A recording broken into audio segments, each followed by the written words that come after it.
The views, thoughts, and opinions expressed during this or any broadcast belong solely to our guests or our hosts. These broadcasts do not represent or reflect the views of their employers, sponsors, or affiliated organizations.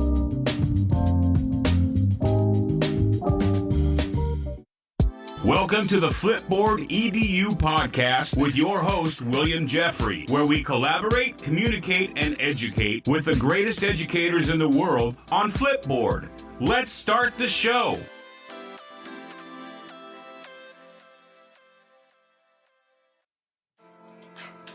Welcome back, Flipboard fam. This is your favorite coach, Coach Jeffrey, and this year's educational buzzword is critical race theory.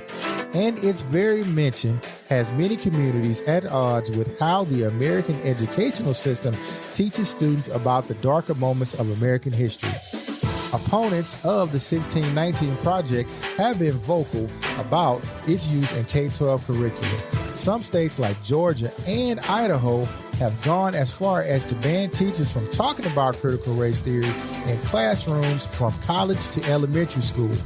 The consequences for school districts that use material in their curricula will have their funds cut as a result of this bill that was recently passed in these states. Melvin Miller is a veteran and a high school teacher who grew up in the segregated South and served his country when the military was newly integrated.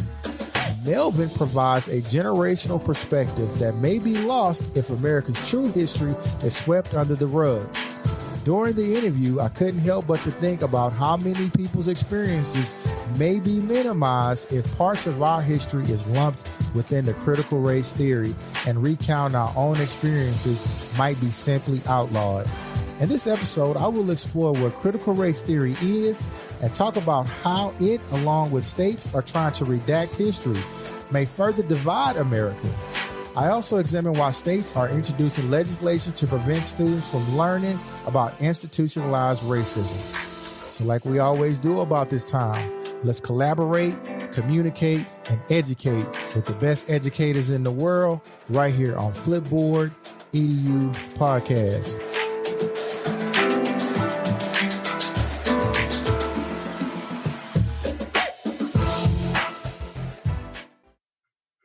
Welcome back, Flipboard fam. This is your favorite coach, Coach Jeffrey, and I have another amazing guest here tonight. I want to shout out and introduce my man, Mr. Melvin Miller. Welcome to the show. Hey, how you doing? I appreciate the opportunities to talk with you, man. I really do. I really do. And I think the subject you're talking about is something that we really do need to discuss. It's not discussed enough. Yes. And I just think that we need to dispel that fear that people have about critical race theory. Yes, sir. So before you get started, my brother, let's tell our listening audience a little bit about yourself. Sergeant Major Melvin Miller. I'm a very dedicated person to the things I do. I enjoy working with students, but I also have this idea that students need to take ownership for their learning. I feel like the way we are now, we're too lax in a lot of things we do. And I know I'm regimented in a lot of things that I do. I'm really dedicated to the things I'm doing. And I try to carry that image everywhere I go. So when people see me, they know who I am. I'm not out here for playing games. I'm not out here to just BS anybody. I'm for real. And that's who I am. I'm retired military. I've been teaching now here in Texas for 7 years since I've been here. I'm originally out of Washington State. I was a counselor up there. Me and my wife are both retired military, and we're just fun-loving, God-fearing grandparents. Yeah, that's a great introduction to yourself, sir. I met you as a social studies teacher on my campus, and I was lucky enough to just have someone who I could bounce ideas off of and hold me accountable. So that's how I know you as an amazing teacher who teaches some world history. I want to talk about critical race theory. And before we do, we know this is a hot topic going on, and I need to give a little context about critical race theory simply because we have had a number of people to come on the show and get scheduled for the show to talk about critical race theory, but never showed up. For one reason or another, people backed out. And I can understand that. I also want to state that we know that you do not teach critical race theory in your classroom. No. You do not. You follow the Texas Essential Knowledge and Skills, and you are a teacher who follows a curriculum that is given out. But we're going to discuss as educators, not representing any school district, but we're just going to represent a perspective that we think more light should be shed upon critical race theory. That is correct. Yes, sir. So critical race theory, sir, what does that mean to you? Critical race theory, making you aware of the obstacles and the biases in the laws that's implicit with critical race theory. How do we get people to understand that we're not trying to minimize who you are, but we're trying to elevate what we've been through so that people can have an understanding of us and not always see us in a negative light. I feel like with critical race theory, if we teach the truth, you know the truth, and that's the truth. Mr. Miller, you served our country coming out of high school. You joined the military. The military was a different place back then. Can we talk a little bit about that? Yeah, it was very different. Going into the military, the first thing I realized is that I was a person of color. I realized that the people that was placed in charge over me wanted to make sure I knew that, if that makes sense. They wanted to make sure that I knew who I was and would not allow me to expand. But also when I came in, I was relatively young, but I was relatively hard-headed because I wasn't going to allow you to treat me less than what I was. But I also realized that I was in an institution that there were some things that I had to abide by and learn. But I don't know if I told you this, but it was a sergeant major, a black sergeant major that took me under his wing. And he gave me a note, a little green notebook. And he said, I'm going to tell you what you do because you are a person. And I always want to say color, but as a black person, you're going to run into all these different obstacles. All these different people are going to try to minimize you, demoralize you, because their objective is to get you kicked out. What I need you to do is start taking notes. And that's what I started advising a lot of young soldiers when they came in. I would virtually give them a green binder with a black military pen and tell them, whatever you were told to do, write it down right there in front of them. That was my best protection during my early military career. You know what I also found out? I used to talk to a lot of young black officers. Promotion wasn't really rampant for black officers if they came out of a historical black university. A lot of them was passed over in the early days. I don't want to say we had a clique, but we had an opportunity where we could talk about being black and about the things that we saw in our units and about the different jobs we were given. If we weren't put into a leadership position, we were always given the position of mediocre responsibility. And so, as with anything, as a person of color, I put a stress on knowing your job and the person next to your job, knowing that. And that's the same thing. That's the same mannerism I take in school. Know your job, know your function, know who you are, and strive to be the best that you can be. But understand that we already have a point against us because of our race, because of our color, and because we're men. We're men of color. Now, at that same time, let me just give a little bit of context because you were in the Army and the segregated times, or the Army was just supposedly being segregated. I shouldn't say supposedly. It was just getting unsegregated. Also at that time, the American educational system was going through its changes. I think that was in the early 70s when you were enlisted in early 70s. Early 70s. Okay, so 1970. So we're looking at, there was some political unrest also too that was going on through education. There was a lot of schools that were still continuing to be integrated. I know that a specific school district that works near us, it took 5 years for them to be integrated after the order for them to be integrated. It took 5 years that they were made to be integrated.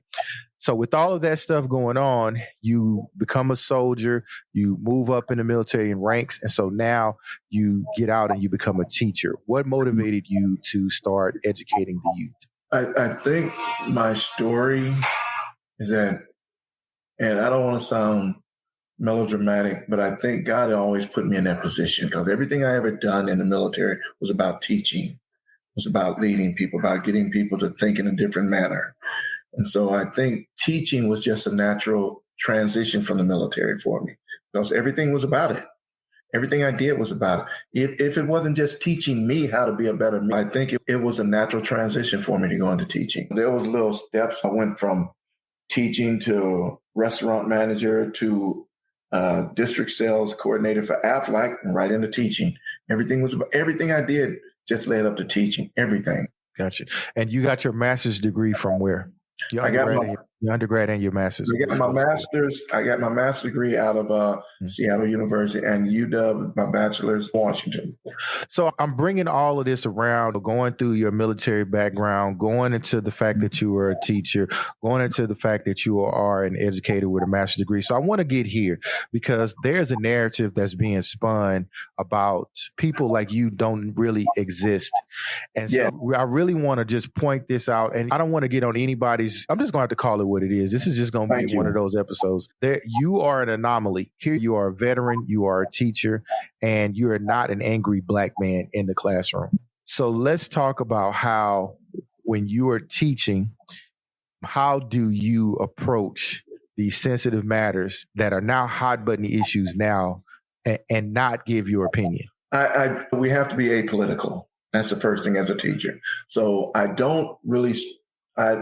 don't talk about my political point of view.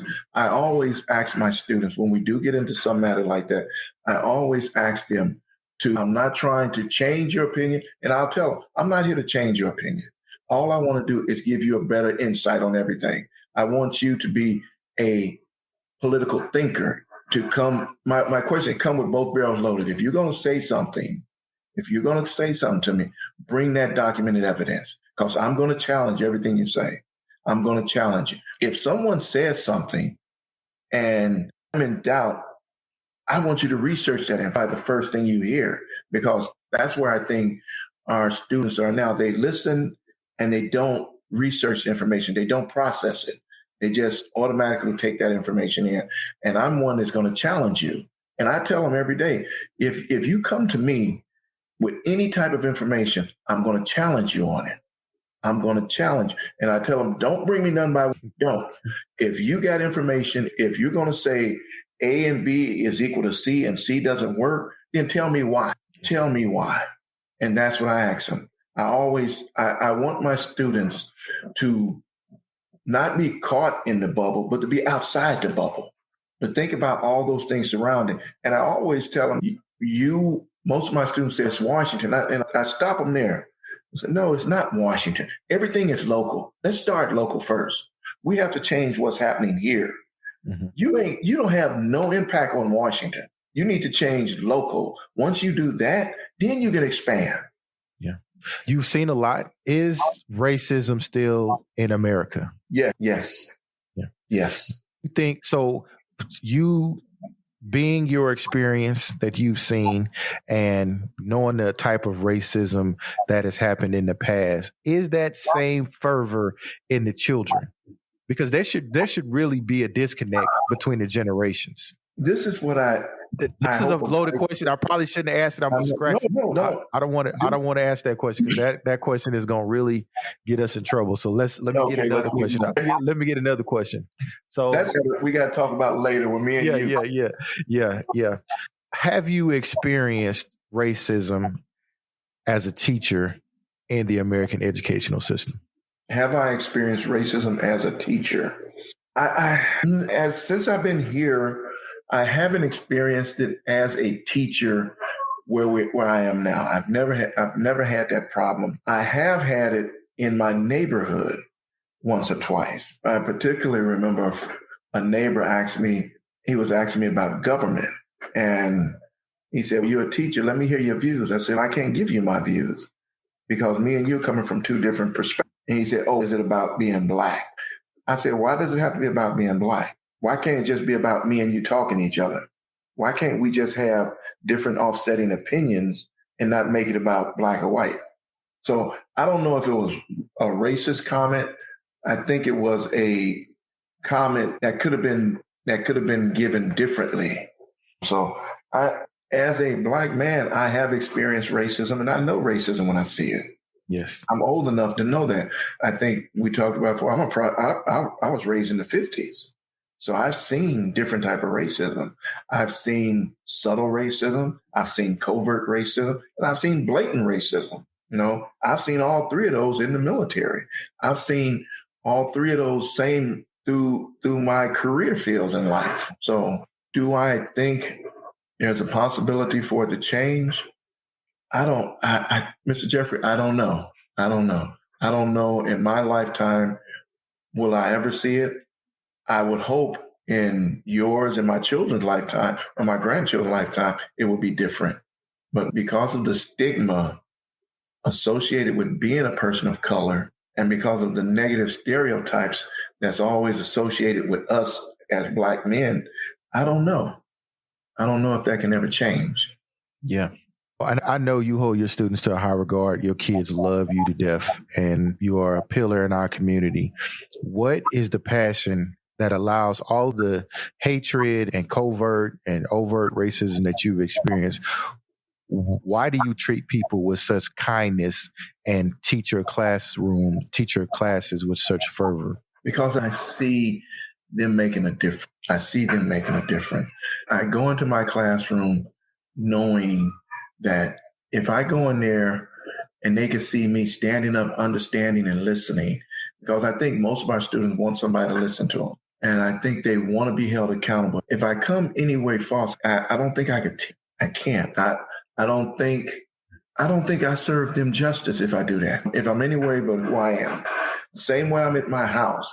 I have the same thing, the same imagery, the same thing I want my kids to see. Now, do I pull a trigger every now and then when they step out of pocket? Yes, I do. They're coming from the park. I do. I hold them. I do hold them accountable. So that's some of the things I do. And I think my students like that. They want accountability.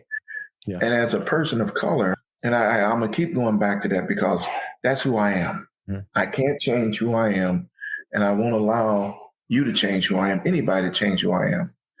Because I can't, just like you, we can't be fake. We have to be real because we are held at a different standard. We're held accountable differently than other people. Yeah. So I can't be fake. I just can't. Man, I sure appreciate you saying just like me.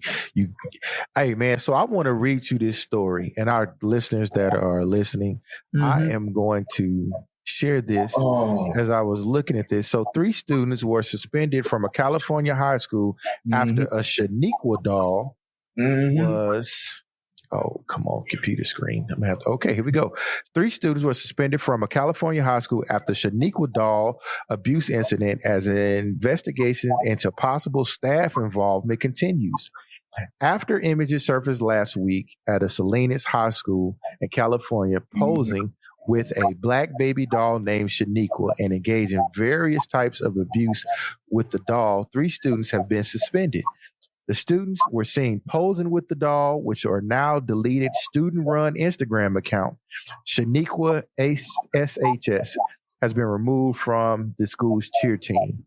The Salinas High School District said in a statement, new facts have developed in the last 48 hours that requires us to pursue more information. Thus, our student investigation will continue, and we will alert the public when the public investigation is finished. Apparently, these students had this doll that they named Shaniqua, and they would take this doll and they would abuse this doll.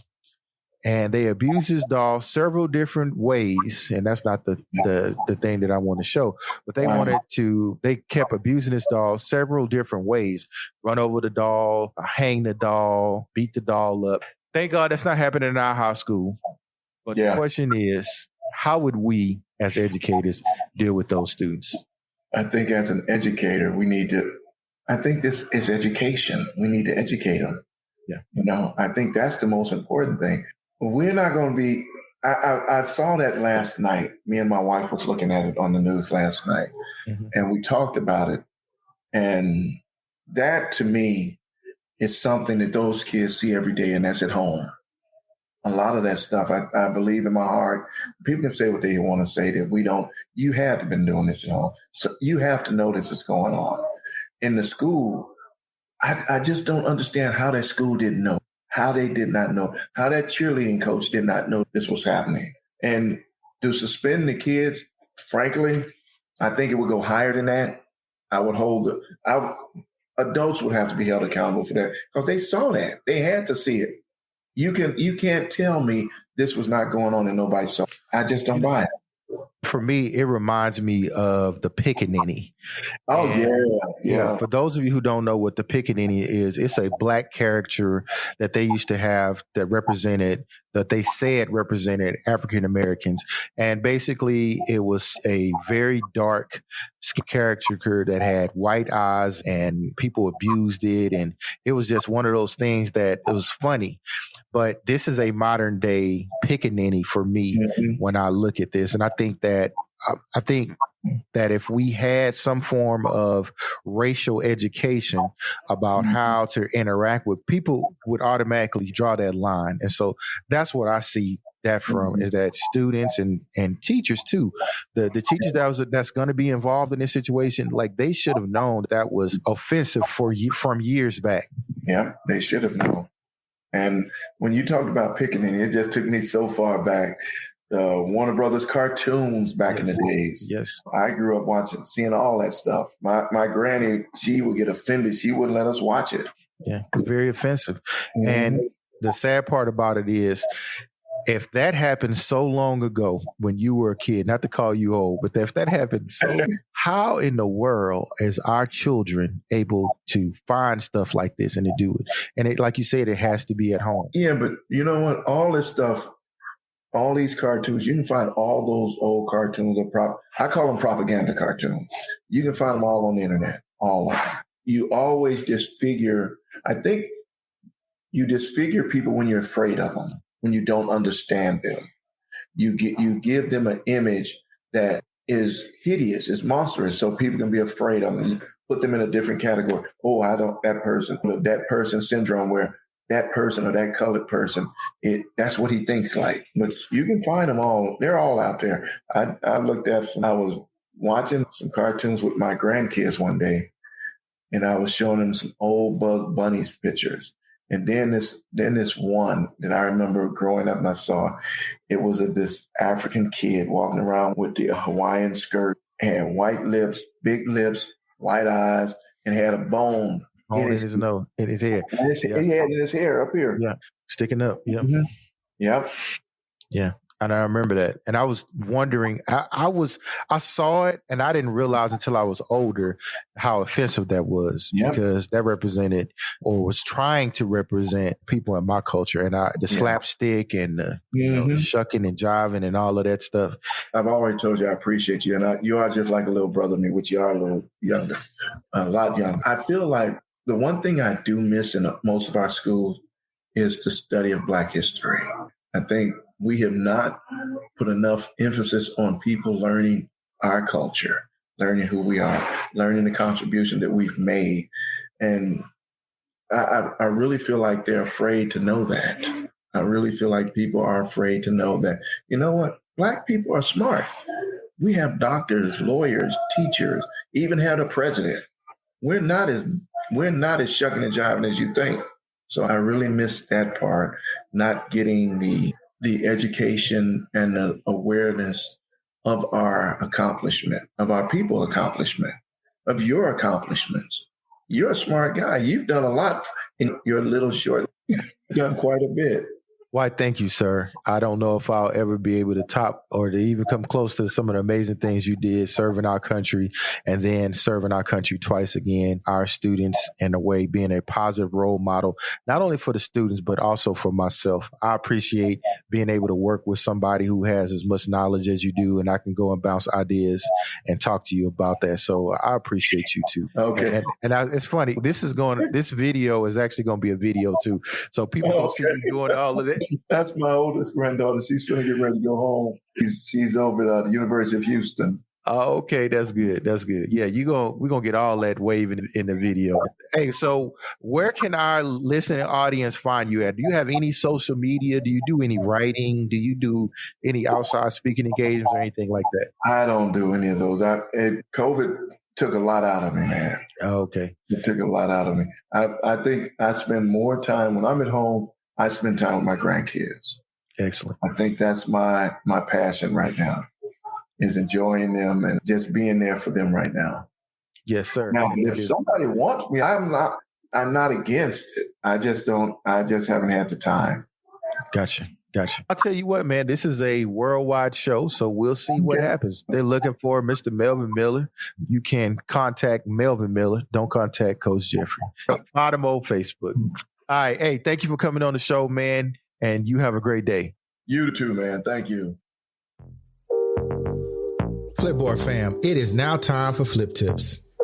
How do I share an article on the web from Flipboard? You can share all the great stories you find on Flipboard.com in several ways.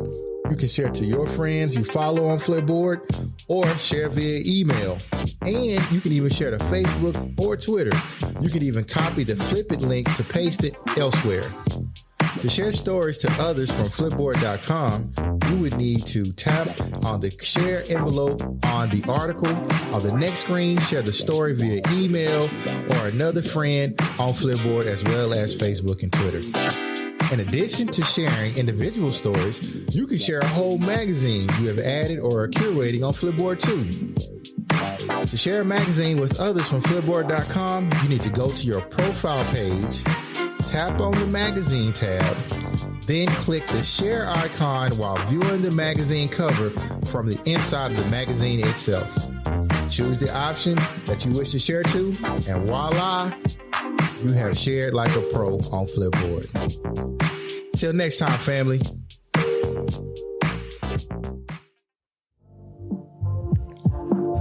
Flipboard fam, thanks for sticking with me on this episode. I want to thank Melvin Miller for talking with us about critical race theory. Also want to give a huge shout out to Aileen Laylor and Crystal Vanderboom for the editorials on the Flip EDU Educators blog. Remember to subscribe to our Flipboard EDU magazine on Flipboard.com. And don't forget to listen to The Art of Curation, the Flipboard podcast with Mia Quadrillo. Our podcast is available globally and everywhere you listen to podcasts. So don't forget to share it with an educator or a colleague. Until next time, family.